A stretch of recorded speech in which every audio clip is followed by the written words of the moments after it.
જય મેલડીમાં બધા મિત્રોને સ્વાગત છે તમારું આપણી સંજુ મેલડી ઓફિશિયલ યુટ્યુબ ચેનલમાં। આપ બધા મિત્રો એમ કે એમ સર્વકુશળ મંગળ હશો તેવી મેલડી માતાજીને પ્રાર્થના કરું છું। મિત્રો, કુળદેવી માતાજીને આપણા ઘરમાં કઈ રીતે બોલાવવા, એમને કઈ રીતે આપણા ઘરમાં લાવવા અને આપણા કુળદેવી કયા છે, જો તમે કુળદેવીને બોલાવવા માંગતા હોય તો માત્ર તમે આ એક જ ઉપાય કરો તો તમારા કુળદેવી તમારા ઘરે આવીને વાસ કરશે અને કાયમને માટે તમને દર્શન આપશે।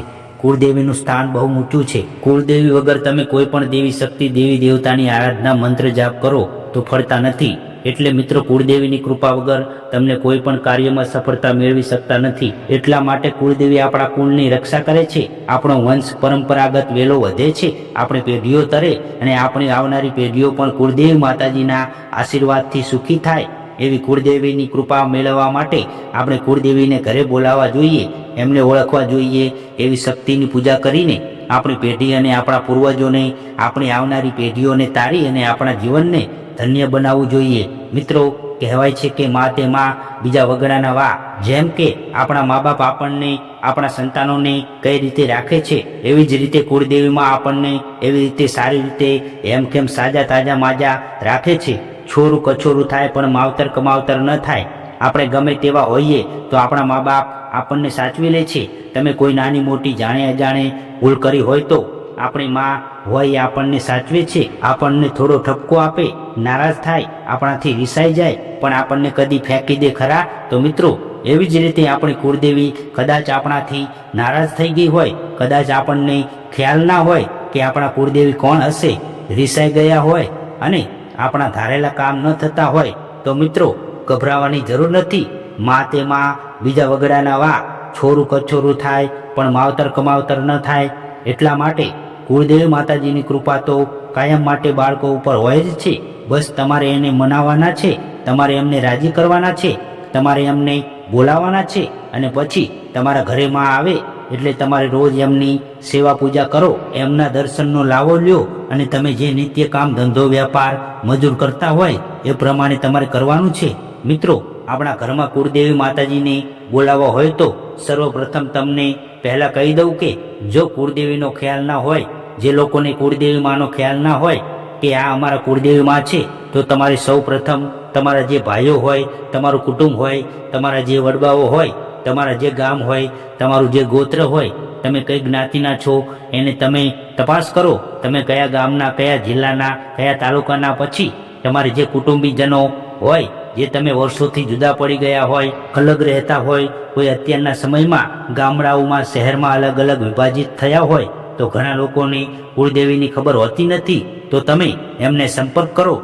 તમારા પોતાના જે હોય એવા લોકોને, જે કૌટુંબિક હોય, જે ઘણા વર્ષોથી જુદા પડી ગયેલા હોય એવા, અથવા તમને એ પણ ના મળતા હોય તો તમે કયા ગોત્રના છો, કયા રીતના છો, કયા પ્રકારના છો, તો તમારે જે કંઈ ગોત્ર હોય એવા તમે, જે તમારા પેઢીઓના જે માણસો હોય એ લોકો તમારા ચોપડાઓ રાખતા હોય છે, એમને તમે પૂછી શકો છો। તમારા જ્ઞાતિના જે લોકો, વંશ પરંપરાગતની પેઢીની યાદી રાખનારા માણસોને તમે પૂછી શકો છો કે અમારા કુળદેવી કોણ છે। હવે એ માણસોને પણ તમારે ગોતવા પડે કે તમારા કુળના, તમારા જે વંશ પરંપરાગતના જે ચોપડા, જે રીતિ રિવાજો હોય, જે પેઢીની યાદી હોય, એ માણસો કોણ હોય તે તમારા સગા સ્નેહી તમને ઓળખી આપે। જ્યારે આ ના મળતું હોય, બધી રીતે તમને ખબર ના હોય કે કુળદેવી માતાજી કોણ છે, તો તમારે એક દીપક લેવાનો છે। દીપકમાં તમારે માતાજીને 2 લવિંગ મૂકવાના છે, ચોખા મૂકવાના છે। ત્યારબાદ તમે ગાયના ઘીનો દીવો પ્રગટાવો અથવા તમે શુદ્ધ તેલનો દીવો પ્રગટાવો, પણ દીવો માટીના કોળિયામાં પ્રગટાવો। દીવે આડી વાટકી કરવી અને જેવી તમારી શ્રદ્ધા, જેવો તમારો ભાવ ભક્તિ હોય એવા દીવા થકી જેમ દીવામાં અજવાળું થાય અને સકારાત્મકતા જાગૃત થાય, એ દીવાની જ્યોત અંધારામાંથી અજવાળું કરે અને એ તમારો જે ભાવ હોય, તમારું જે શ્રદ્ધા હોય એ પરમ કૃપાળુ પરમાત્મા સુધી પહોંચે, તમારી કુળદેવી સુધી પહોંચે। તમે એમને મનથી યાદ કરજો કે મારા જે કંઈ કુળદેવી હોય એ મને રાત્રે સપનામાં આવીને દર્શન આપે, અથવા તમને કોઈ સારો સંકેત આપે, અથવા તમને કોઈ પણ એવો માણસનો ભેટો કરાવે કે એમના મઢે, એમના મંદિર સુધી તમે જાઓ અને તમારું કાર્ય સફળ થાય। તમારા મનમાં જે હોય એ કુળદેવી જો હોય તો તમે એક સંકલ્પ કરો, તમે લક્ષ્ય કરો કે મારું આ કાર્ય થાય તો તમે મારા કુળદેવી સાચા। તો તમને જ્યારે ખ્યાલ આવે કે મારા કુળદેવી છે તો તમારે એમની સેવા પૂજા કરવાની છે। હવે જ્યારે તમને ખબર છે કે મારી કુળદેવીમાં આ છે, ધારો કે દુર્ગામાં છે, કાળીમાં છે, ચામુંડા માતાજી છે, અંબેમાં છે, તો તમારે જેવી કુળદેવી માતાજીની તમને જાણ હોય અને ઘરે કઈ રીતે બોલાવા છે, તો તમારે એક જ ઉપાય કરવાનો છે. તાંબાનો લોટો લેવાનો છે, એમાં જળ ભરવાનું છે, આસો પાલવના 5 પાંદડા લોટામાં મૂકી એના ઉપર એક શ્રીફળ મૂકવાનું. આ વસ્તુ મૂકી અને તમારે રવિવારના દિવસે સવારમાં વહેલા નાહી ધોઈ આ પ્રમાણે કાર્ય કરી અને તમારું જે ઘર હોય, તમારું મકાન હોય એના અગાસી ઉપર એટલે કે ઊંચાણવાળા ભાગ ઉપર મૂકવાનું છે. ઘર હોય તો ધાબા ઉપર, સોસાયટી હોય, ફ્લેટ હોય તો બાલ્કની ઉપર, ગામડું હોય તો એને છત હોય, મોભ હોય અથવા જે ચોડલો હોય, ઊંચા ભાગમાં જે તમારા માથાથી ઊંચાઈવાળા ભાગ હોય ત્યાં એ વસ્તુને તાંબાના લોટામાં પાણી, આસોપાલવ અને શ્રીફળ ત્યાં મૂકવાનું છે. ત્યારબાદ તમારે રવિવારના આ વસ્તુ મૂકી ત્યારબાદ તમારા મનમાં જે ભાવ હોય એ ભાવથી માતાજીને તમારે પ્રાર્થના કરવાની છે કે હે માં કુળદેવી, માં તમે મારા ઘરે આવો અને વાસ કરો અને અમને કાયમને માટે દર્શન આપો.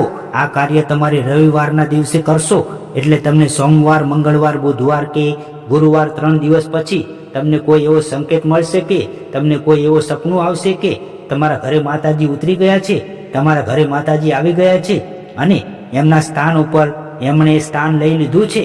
જ્યાં તમે દીવો કરતા હોય, જ્યાં તમારે માતાજીને બેસાડવાના હોય ત્યાં, અને તમને સંકેત મળ્યા બાદ ઘરમાં માતાજી આવી ગયા બાદ તે પાણી તુલસીના છોડમાં અથવા પ્રવાહિત જળમાં રેડી દેવાનું છે, પ્રવાહિત કરી દેવાનું છે અને શ્રીફળને વધેરીને ફોડીને તે ગાયને ખવડાવી દેવાનું છે.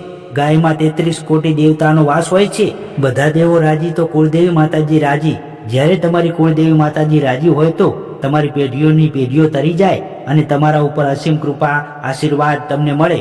કુળદેવી માતાજીનો સાથ હોય તો દુનિયામાં તમારે કોઈને હાથ પગ જોડવાની જરૂર પડશે નહીં. માત્ર ને માત્ર કુળદેવીને 2 હાથ જોડો, ત્રીજો મસ્તક નમાવો અને જે તમારે જોઈતું હોય એ પ્રાર્થના કરો. માતાજી તમને મેળવી આપશે.